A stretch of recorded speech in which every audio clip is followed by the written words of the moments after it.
struggle, no witnesses, just a phone and a call from nowhere. The rain fell quietly over the streets of Seattle as 19-year-old Sophia Larson walked home. She texted her mother, "I'm on my way, just minutes away." Then her phone rang. Unknown number. She hesitated, then answered. She didn't speak. She just listened. Her face changed. Confusion, then fear.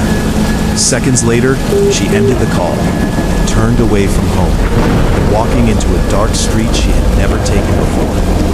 That was the last time anyone saw her. The next morning, her phone was found, lying on the roadside, untouched. The last call? Untraceable. The number didn't exist. Days passed. No clues, no witnesses, no sign of Sophia. Then suddenly, her phone showed activity again. The signal from an abandoned area, then gone. And later, a new missed call appeared from the same number. This time, a recording. Her voice, weak, terrified. "Help me! I'm still here." Then silence. If your phone rings and the number doesn't exist, don't answer it, because the last person who did never came back. They thought it was over, until the phone rang again. 3 days after investigators recovered the recording of Sophia Larson's voice, the case changed. It was no longer just a disappearance. It was something else, something no one could explain. The only lead they had was the signal, a brief, unexplained signal coming from an abandoned industrial area outside Seattle. So they went back. This time, they weren't taking chances. 4 officers entered the area just before nightfall. The building stood silent and broken, like they had been forgotten years ago. Rust covered the metal walls. Windows were shattered, and the wind moved through the empty structures with a low, hollow sound. The moment they stepped inside, something felt wrong. The air was heavy, still, almost like the building itself was watching them. Stay close, one of the officers said quietly. Their flashlights cut through the darkness as they moved deeper inside. Every step echoed, too loud, too clear. They searched the first few rooms. Nothing. No movement. No sign of Sophia. Then, one of them stopped. Wait! A sound. Faint. Almost easy to miss. A vibration. Like a phone. Ringing somewhere in the distance. They all heard it this time. Soft. Buzzing. Calling them deeper. Slowly, they followed it. Step by step, moving into a narrow hallway, where the darkness felt thicker, heavier. The sound grew louder, closer, closer, until they reached the end of the hallway.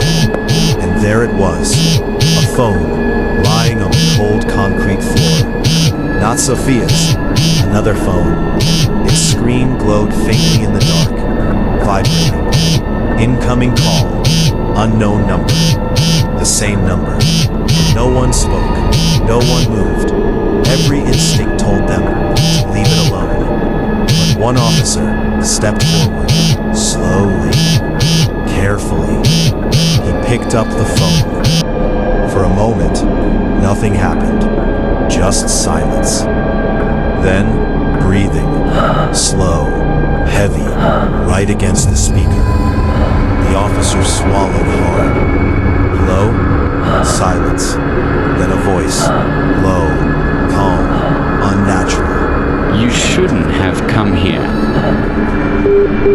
At that exact moment, the lights inside the building flickered. Once, twice, then everything went black. Complete darkness. The officers shouted. Flashlights failed. Footsteps echoed in panic. Something moved in the darkness. Something fast. Something unseen. And then, silence. When backup arrived minutes later, the building was empty. No officers. No phone. No sign that anyone had ever been there. It was as if they had vanished. Just like Sophia. The investigation was shut down soon after, officially unsolved. But that wasn't the end. That same night, every officer involved in the case received a call. Unknown number. Some ignored it. Some answered. Those who answered all reported the same thing.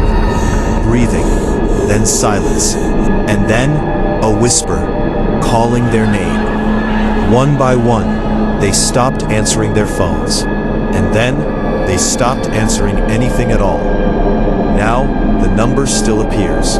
No record, no origin, no trace.